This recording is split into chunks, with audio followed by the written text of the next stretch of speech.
7 դալեկարլիցինները։ Շվեդական հեքիաթ։ Մի անգամ 7 դալեկարլիցինները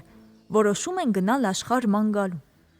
Ամբողջ կյանքում նրանք դալեկարլիից դուրս եկած չկային։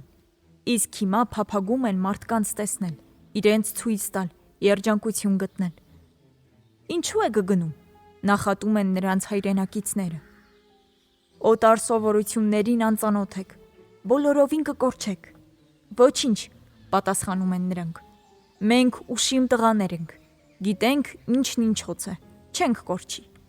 Ու նրանք ճամփա են ընկնում։ Ամբողջ օրը քայլում են անտառով, իսկ անտառի ծայրը չէր էլ երևում։ Եվ ահա որոշում են իրենց համար ապաստան գտնել։ Բայց թե խուլ անտառում որտեղից գտնես։ Եվ ստիպված են լինում գիշերել բաց երկնքի տակ։ Ու այնպես ցուրտ ու այնքան մութ գիշեր էր, որ մատդ աչք կոխիր չէր տեսնի։ Որոշում են խարույկ վառել, որ համ տաք լինի, համ էլ լույս։ Միայն թե հետները ոչ աբեթ են վերցրած լինում եւ ոչ էլ կայծքար։ Ու սկսում են մտածել, թե ինչպես կրակ ձեռք բերեն։ Եվ ահա նրանցից մեկն ասում է.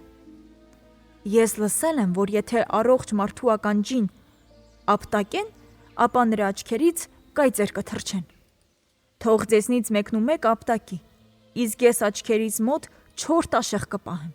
Գուցե կայծերից դա կսկսի այրվել։ Այստեղ նրա ընկերներից մեկը սկսում է ապտակել։ Հետո հարցնում է. Հը, աչքերիցդ կայծեր թռչում են։ Այն էլ ինչպես, բղավում է նա, բայց կրակ չկա ու չկա։ Այդպես էլ նրանք ստիպված գիշերում են մութ անտառում, գետնի վրա։ Հաջորդ օրը շարունակում են իրենց ճանապարհը։ Գնում ու հանդիպում արջի որջի եւ որոշում են արջին դուրս բերել։ Սկսում են որջը ճյուղեր խրել, արջին բարկացնում են։ Իսկ արջը քնած է ձևանում ու իրեն չլսելու դնում։ Այն ժամանակ նրանցից մեկն ասում է. Մտնեմ որջը, արջին արթնացնեմ։ Գլուխը մտցնում է որջն ու մնում այնտեղ պառկած։ Այնպես պառկած է մնում 1 ժամ, հետո 2 ժամ։ Տղաները ձանձրանում են նրան սպասելուց, բռնում են ոտքերից ու դուրս քաշում։ Նայում են, գլուխը չկա։ Սկսում են մտածել ու ենթադրություններ անել։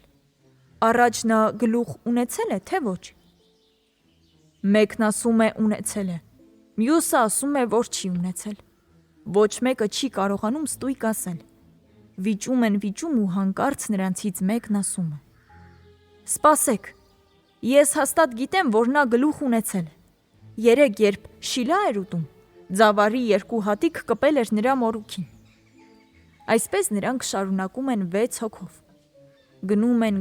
ու դուրս գալիս կտավատի արտ։ Ամբողջ արտը ծածկված է լինում երկնագույն ծաղիկներով, որոնք այնպես են օրորվում քամուց, ասես ծովներ ծփում։ Տղաները որոշում են, որ դա ալանդական ծովն է։ Ու սկսում են կտավատի արտով լողալ։ Հասնում են մյուս կողմը եւ նայում արդյոք որևէ մեկը հոչի խեղդվել դեպի մյուս ափը անցնելիս։ Գիտեք ինչ, ասում է նրանցից մեկը։ Եկեք հաշվենք, թե քանի հոգի ենք։ 6-ն էինք, եւ եթե հիմա էլ 6 հոգի մնացինք, ապա մեզնից ոչ մեկը չի խեղդվել։ Այսպես նրանք սկսում են հաշվել։ Հաշվում ու միշտ այնպես է դուրս գալիս, որ մեկը պակասում է, որովհետև նա, ով հաշվում է, իրեն նկատի չի ունենում։ Դուրս է գալիս, որ մեզնից մեկը խեղդվել է, մտածում են տղաները եւ սկսում փնտրել խեղդվածին։ Եվ մինչև այսօր էլ նրանք թափառում են կտավատի արտերում ու փնտրում խեղդվածին։